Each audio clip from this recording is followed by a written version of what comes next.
Some people have recently asked me, Veronica, what exactly do you do?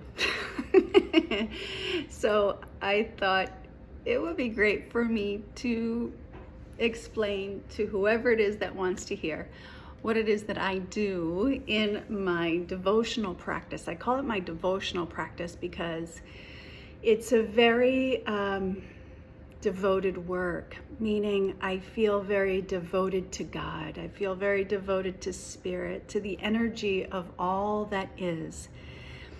It comes from a very deep devotional place within my heart that I drop into sessions with clients. So it's my devotional practice. And my work is best described as a little bit of shaman work, a little bit of soul retrieval, and a whole lot of connecting to the client's fragmented energy parts. What I mean by that is, I know it's a biggie, especially if you're not in the energy world. What I mean by that is our inner wounds. It's always the inner child. It's always the little ones within. Sometimes we have a hard time connecting to our own wounds, our own traumatized parts, the really painful parts from really long ago, 4-year-old, 6-year-old, 8-year-old, that we have disassociated from for so long that it can be very difficult for us to reconnect to them, to listen to them. I talk a lot about go in your heart and look for these parts of yourself. Sometimes it's hard for us to do that. So my work is I energetically go into that space and I connect to these beautiful, beautiful little parts inside of the client. I feel them, I can hear them, and I communicate back to the client what this part of them that's interfering in their lives now, trying to drive the vessel of their life, is needing to say, is needing to heal.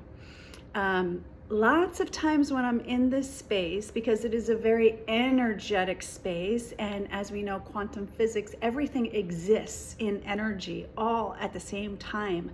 Lots of times that what will happen when I go into this space is I will connect to loved ones that have transitioned, that have passed away, and are still tethered to this individual in front of me energetically.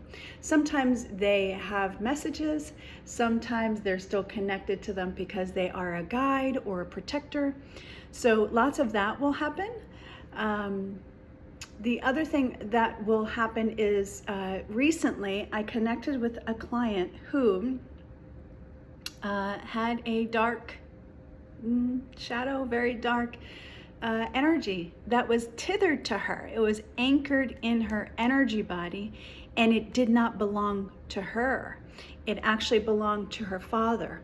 And this was like a bad deal gone wrong type of situation with the father. And there was bad juju there, just bad karma. And I connected to this energy that was stuck to this client's energy and bringing her lots of depression and anxiety and upset in her life that wasn't even hers.